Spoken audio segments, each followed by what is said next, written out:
Historia de México 2. Programa 2. Porfiriato y Revolución. En este programa analizarás el porfiriato, las causas de la Revolución Mexicana y sus repercusiones para el México actual. El México de hoy se formó por el sacrificio y esfuerzo de varias generaciones de mexicanos. Los independentistas, liberales y conservadores, quienes nacieron en la época colonial, los impulsores de las leyes de reforma y la Constitución de 1857, que debieron enfrentar varias intervenciones extranjeras y consolidaron al Estado Nacional. Hoy hablaremos de las generaciones que dieron lugar al porfiriato y de los revolucionarios que terminaron con este régimen. En este salón, a principios del siglo XX, el presidente Porfirio Díaz gustaba de recibir a los visitantes extranjeros distinguidos. Cuando esto ocurría, los indígenas y menesterosos eran retirados de los alrededores para que no molestaran la vista de los invitados. La clase dominante soñaba con un México que correspondiera a la prosperidad y la cultura europea. Algunos se esmeraban en recuperar aspectos de la cultura prehispánica e hispanoamericana para formar un nuevo nacionalismo. Estas visiones se mezclan en la arquitectura de este edificio. Los orígenes del porfiriato estaban distantes y nadie se imaginaba que el régimen estaba próximo a su fin. Luego de dos rebeliones contra Benito Juárez y Lerdo de Tejada, bajo la bandera antirreeleccionista, el 5 de mayo de 1877, el general Porfirio Díaz, héroe de las batallas contra la intervención francesa, asume ante el Congreso la presidencia de México. Cerca de 7 décadas de guerras por la independencia, de luchas entre conservadores y liberales, de batallas contra la intervención norteamericana y el imperio de Maximiliano, tenían a la población agobiada y a la economía nacional en ruinas. Porfirio Díaz pronto se olvidó del antirreeleccionismo y su gobierno se extendió por 34 años, hasta 1911, incluyendo los 4 años en que gobernó su protegido y compadre Manuel González entre 1880 y 1884.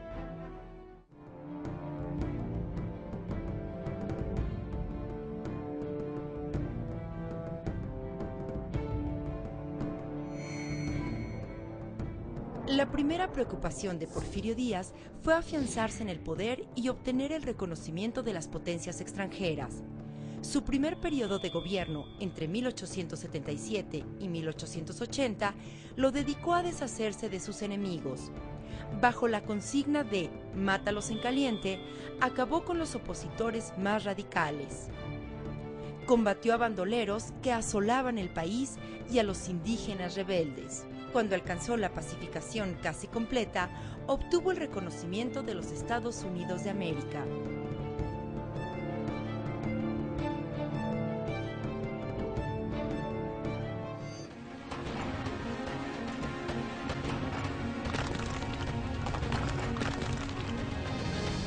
¿Sabías que? Durante muchos años, a fines del siglo XIX, las tribus apaches asolaron la frontera al norte de México a ambos lados del río Bravo. Tanto Estados Unidos como México se esforzaron para terminar con los ataques de estas tribus. En 1886, durante el porfiriato, el jefe Jerónimo se rindió al ejército estadounidense. Pero para llegar a este momento, fue decisiva la derrota del Ejército Federal Mexicano, al mando del coronel Joaquín Terrazas, a las huestes del Indio Victorio, en 1880, en Tres Castillos, Chihuahua. Se cree que el nombre real de Victorio era Pedro Cedillo, un niño mexicano que fue raptado en un ataque de los apaches. Pedro había crecido entre sus captores y de adulto se convirtió en valiente defensor de quienes consideraba los suyos. Actualmente en Chihuahua existe un monumento que recuerda al Indio Victorio. Durante el gobierno de Manuel González, Porfirio Díaz era la mano que movía los hilos del poder. González impulsó la creación de más ferrocarriles, además del de México a Veracruz, que había inaugurado Lerdo de Tejada, y creó el primer Banco Nacional. Sin embargo, frecuentes escándalos de corrupción y malos manejos provocan el desprestigio de su gobierno. Por si fuera poco, se gana el enojo de los periodistas por sus ataques a la libertad de expresión. Porfirio aparece nuevamente como el salvador de la patria y se reelige. Estaba permitida la reelección siempre que hubiera un gobierno intermedio, como el de González. Poco después, nuevas reformas a la Constitución permitieron la reelección inmediata y luego la indefinida. A partir de su segundo periodo de gobierno, Porfirio Díaz se dedica a crear acuerdos para lograr la paz, combinando la conciliación con la represión. La conciliación con militares, opositores poderosos, caciques y gobernantes locales, y la represión contra quienes no se dejaban someter. Incorpora a su gobierno a antiguos enemigos lerdistas, iglesistas e incluso imperialistas. Para amarrar sus lazos con antiguos enemigos, se casa con la joven Carmencita, hija del lerdista Manuel Romero Rubio, a quien hace secretario de Gobernación. Para ganarse el apoyo de la Iglesia, aplicó sin rigor las leyes de reforma. Los lemas de ese largo periodo fueron orden y progreso, y poca política y mucha administración. En realidad, Porfirio Díaz sí hacía política, pero para intervenir en las elecciones federales y locales y construir una red nacional de apoyos. Bajo una máscara de legalidad, Porfirio Díaz se colocó en la cúspide de una pirámide de lealtades. Durante la paz porfiriana creció la inversión extranjera. En 1876 la red ferroviaria era de apenas 800 kilómetros. Para 1911 ya alcanzaba más de 20.000 kilómetros. Mejores vías de comunicación y más seguridad en los caminos hicieron que florecieran la industria, el comercio y las exportaciones. En 1890 se instala la cervecería Cuauhtémoc y en 1900 la fundidora de Monterrey, la primera siderúrgica integral de América Latina.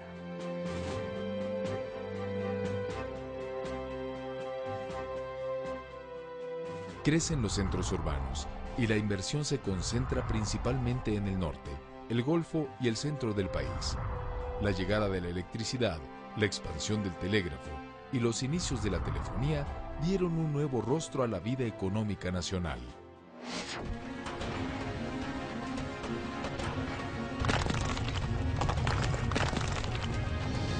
¿Sabías que en 1909 Porfirio Díaz envió un mensaje grabado en un cilindro a Tomás Alva Edison? Esta es la grabación fonográfica más antigua que se conserva en México. Contestación que el señor general Porfirio Díaz, presidente de la República Mexicana, da a una carta del señor Tomás A. Edison. Chapultepec, agosto 15 de 1909. Señor Tomás A. Edison, Orey, estimado y buen amigo, me refiero a su grata 8 de julio. Yo también, como usted, recuerdo con placer el tiempo aquel en que tuve la satisfacción de conocerle y conocer sus atrevidos experimentos, haciéndome partícipe de su fe inquebrantable en el grandioso porvenir de las ciencias físicas. Fue allá en su patria, en los primeros días de la luz eléctrica en Nueva York, y desde entonces presentí en usted al héroe del talento, al triunfador del trabajo, al que más tarde habría de someter a disciplina el fuego arrebatado por Franklin a los cielos para perpetuar acá en la tierra, en sus maravillosos aparatos fonográficos, la cariñosa voz de los seres amados, reproduciendo todos los ritmos, todos los acentos y todas las modulaciones del lenguaje humano. Me es grato complacerle porque tengo en muy alta estimación a los grandes benefactores de la humanidad y usted es uno de ellos, porque usted ha creado nuevas fuentes de felicidad, de bienestar y de riqueza para el género humano, utilizando las más poderosas fuerzas conocidas: luz, electricidad, trabajo y genio. Su amigo que con orgullo estrecha tu mano, Porfirio Díaz. Sin embargo, la prosperidad y el reparto de concesiones políticas no fueron para todos. Desde 1883, una ley de terrenos baldíos ordenaba la recuperación de terrenos cuya propiedad no quedara claramente demostrada. Esto provocó el despojo de tierras a muchas comunidades indígenas y campesinas. Crecieron los latifundios y la gente del campo vivía con grandes privaciones. Los obreros trabajaban largas jornadas en condiciones insalubres, con altos riesgos de trabajo y salarios miserables. Las nuevas clases medias tampoco tuvieron lugar en el régimen porfirista, porque todo el poder ya estaba repartido. Algunos se pronunciaron contra la dictadura y llamaban a la rebelión armada. Los obreros comenzaron a organizarse. Cuando pedían mejores condiciones de vida, Porfirio Díaz apoyaba a los patrones y reprimía brutalmente a los trabajadores.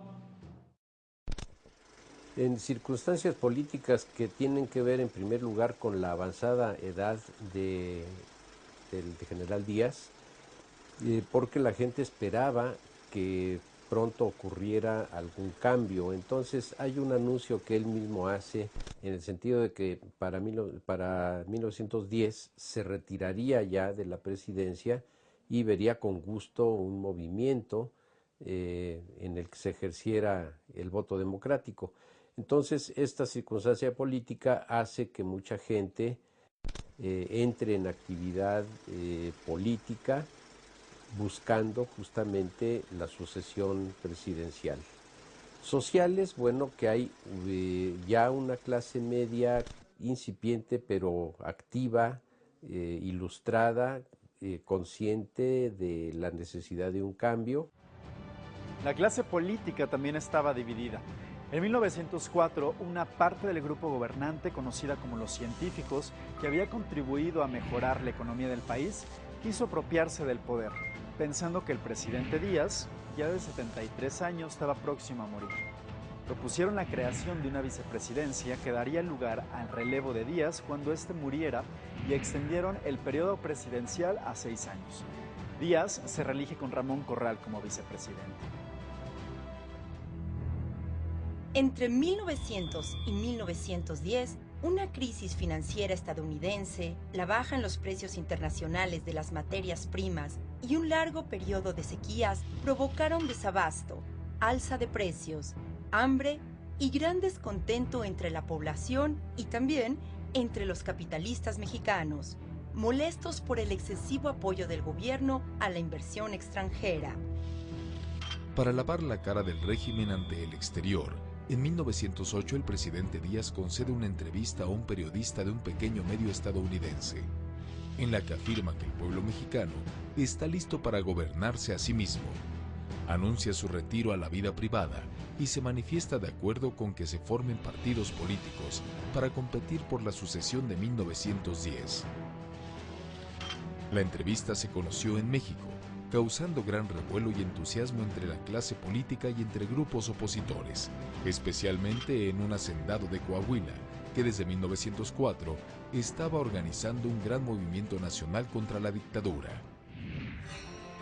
En un libro que resumía su ideario, Francisco I. Madero se pronunciaba por la libertad, la democracia, el imperio de la ley, la protección de las clases desfavorecidas, el retiro de Porfirio Díaz de la lucha electoral o su permanencia por otro periodo de 6 años, siempre que permitiera la elección libre y democrática del vicepresidente, diputados, senadores y gobernadores. Madero creía que la clase media estaba lista para gobernar y que hacía falta formar partidos políticos para que la gente se desarrollara políticamente de manera institucional y organizada. Madero interviene en la primera mitad de 1909 en la creación del partido antirreeleccionista.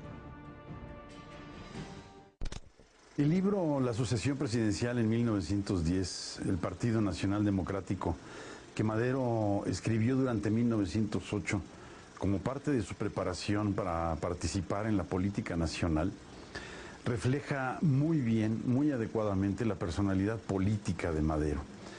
En él argumenta cómo la historia independiente de México durante el siglo XIX se va desarrollando el militarismo, y a partir del militarismo el poder absoluto, hasta llegar a la dictadura de Porfirio Díaz, que él consideraba como un poder absoluto. Dice él que los militares le hacen servicios a la patria y luego se los cobran muy caro. Este fue el caso de Iturbide, fue el caso de Santana y era el caso también de Porfirio Díaz, que había participado en la guerra contra los franceses. Es un libro con el que Madero intenta convencer a los mexicanos de que ha llegado el momento de sacudirse la dictadura, ha llegado el momento de hacer uso de sus derechos, de ejercer sus libertades. ¿Para qué? Para conquistar la libertad, para que cada quien pueda ser dueño de su destino, para que los ciudadanos ejerzan su derecho a elegir a sus gobernantes y de esta manera ser libres nuevamente. Y en el libro también propone él dos principios muy sencillos para convencer a los mexicanos, que son el sufragio efectivo, o sea, hacer realidad el derecho al voto, y la no reelección. Madero emprendió lo insólito, una campaña política. Realiza 5 giras por varios estados con una pequeña comitiva. Vende parte de sus bienes para sufragar los gastos de la campaña. El maderismo se fortalecía a medida que se acercaba la fecha de la primera convención del partido antirreeleccionista, fijada para abril de 1910. Cada vez más personas acudían a sus mítines. En su cuarta gira reunió entre 10,000 y 30,000 en Orizaba, Jalapa, Veracruz y Puebla, causando malestar y alarma entre los porfiristas. En su quinta gira, Madero es apresado en Monterrey, desde donde se le traslada a la cárcel de San Luis Potosí. Permanece preso durante las elecciones primarias del 26 de junio y las secundarias del 10 de julio de 1910, en las que Porfirio Díaz es declarado triunfador, con Ramón Corral como vicepresidente. Estas condiciones estaban detrás de las fastuosas fiestas con que Porfirio Díaz y la clase política celebraban el centenario de la independencia. Las elecciones de 1910 fueron resultado de un enorme fraude electoral. Antes de que terminaran las fiestas de la independencia, Madero escapa a Estados Unidos y desde ahí redacta el Plan de San Luis, en el que llama a una rebelión armada contra la dictadura, que debía empezar el 20 de noviembre a las 6 de la tarde. Un extraño caso de una revolución a la que se cita con fecha y hora. Su lema: sufragio efectivo, no reelección. El Plan de San Luis es el documento más importante de la Revolución Mexicana porque llama a la población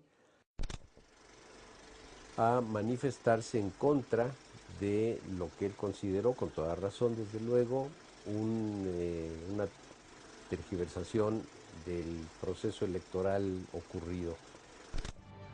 El plan revolucionario es descubierto por el régimen. Mientras repartían armas, los hermanos Cerdán fueron sorprendidos y aniquilados en Puebla el 18 de noviembre. Al principio, la revolución tuvo pocos adeptos, pero para marzo de 1911 ganaba fuerza en todo el país. En abril había batallas en 18 estados. En mayo cae Ciudad Juárez y se firma un tratado por el que Porfirio Díaz renuncia a la presidencia y decide abandonar el país.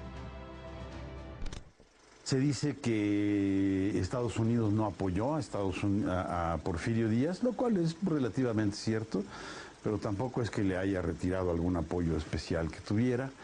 Se dice que Porfirio Díaz ya estaba viejo y cansado, lo cual también es cierto, y sin embargo preparó su enésima reelección para perpetuarse en el poder, sabiendo que lo más seguro es que no sobreviviría al periodo presidencial de 1910 a 1916. Se dice que estaba enfermo porque le dolía una muela, y también es cierto, le dolía una muela en el momento estaba mal de una muela en el momento de de la derrota, pero sin la presión militar de la revolución, Porfirio Díaz no se hubiera ido nunca. De modo que Porfirio Díaz se fue por la fuerza de las armas. La primera etapa de la revolución, encabezada por Madero, duró 6 meses, desde su inicio hasta la renuncia de Díaz.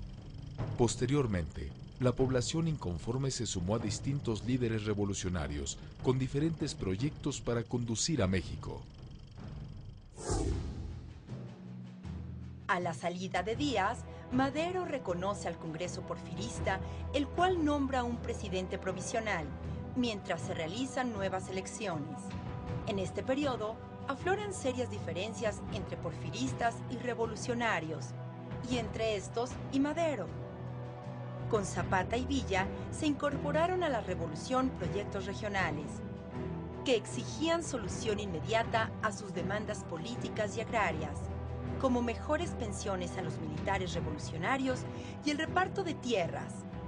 Zapata, Villa y Orozco no aceptaron entregar las armas, como lo había acordado Madero en los tratados de Ciudad Juárez.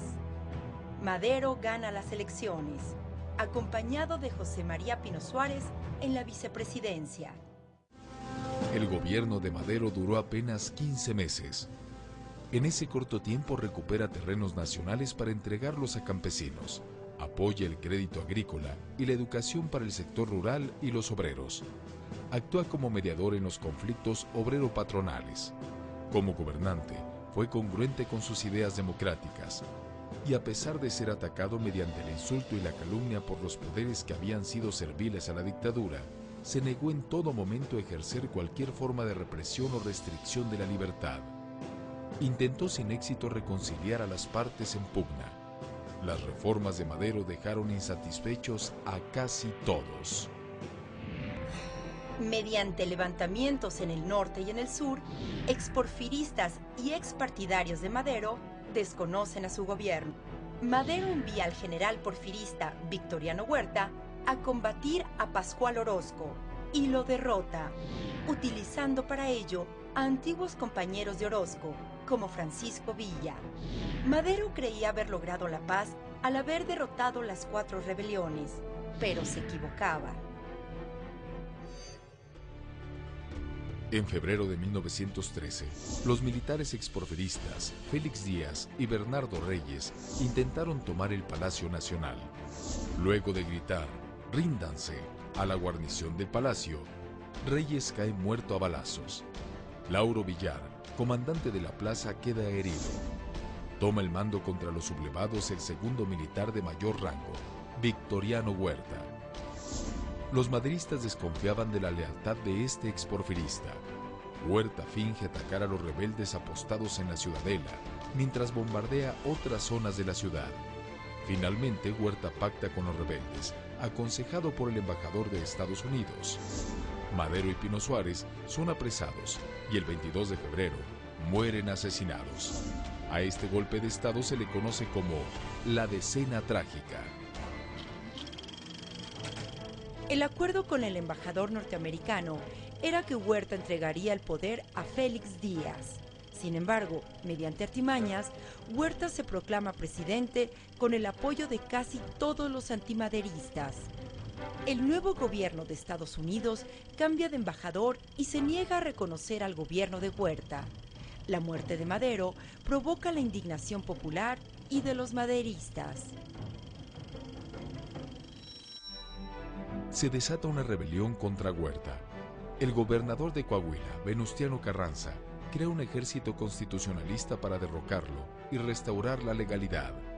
En 1914, Álvaro Obregón por el occidente, Francisco Villa por el centro y Pablo González por el oriente forman una fuerza arrolladora. En el sur, Emiliano Zapata combatió sin reconocer el liderazgo de Carranza. La lucha constitucionalista sumó a las clases medias y populares. La guerra contra Huerta duró 1 año y 4 meses y fue una de las etapas más cruentas de la revolución.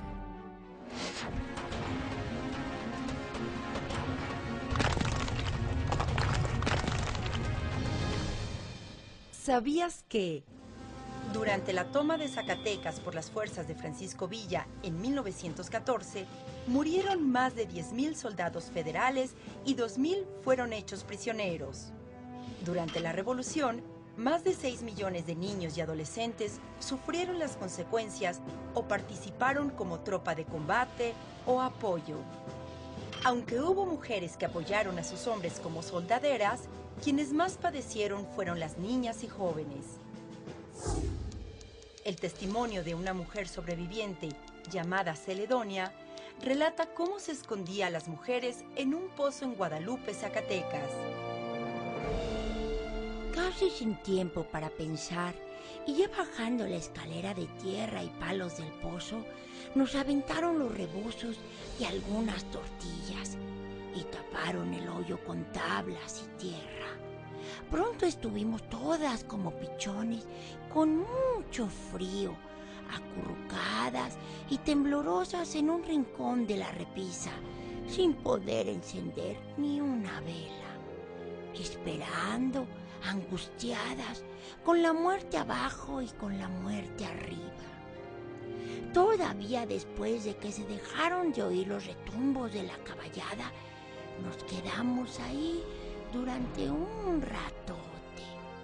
Salimos ya hacia el anochecer y con el ruido de los chapulines, entumidas y temerosas. Así nos escondieron los muy andinos otras 2 o 3 veces, hasta que acabó la insurgencia y entendimos lo que era la bola para las mujeres. La bola era el miedo. Huerta fue derrotado. Los revolucionarios trataron de dirimir sus diferencias inútilmente en una convención. Zapatistas y villistas combatieron a Carranza. En 1916, el jefe constitucionalista convoca un congreso en Querétaro para definir un nuevo acuerdo nacional mediante una nueva constitución, que fue promulgada el 5 de febrero de 1917. La nueva ley suprema reconoció principios de la de 57 y propuestas de los distintos grupos revolucionarios. México siguió siendo una república federal, representativa y democrática, pero con un poder ejecutivo más fuerte para que fuera capaz de emprender la reconstrucción nacional. Otorgaba concesiones a campesinos y obreros. La Constitución de 1917 se planteó crear un Estado capaz de consolidar y reglamentar la transformación de México, al pasar del México porfirista al México revolucionario. Con la Constitución de 1917 se establecen los principios del nuevo régimen. Una vez abatido el viejo régimen, los triunfadores debían mirar hacia el futuro. Sin embargo, las guerras entre hermanos son las más difíciles de resolver. Madero se opuso al militarismo porque decía era la puerta para el autoritarismo. Según Madero, los jefes militares suelen cobrar a la patria los servicios otorgados. Esto mismo sucedió en los años siguientes.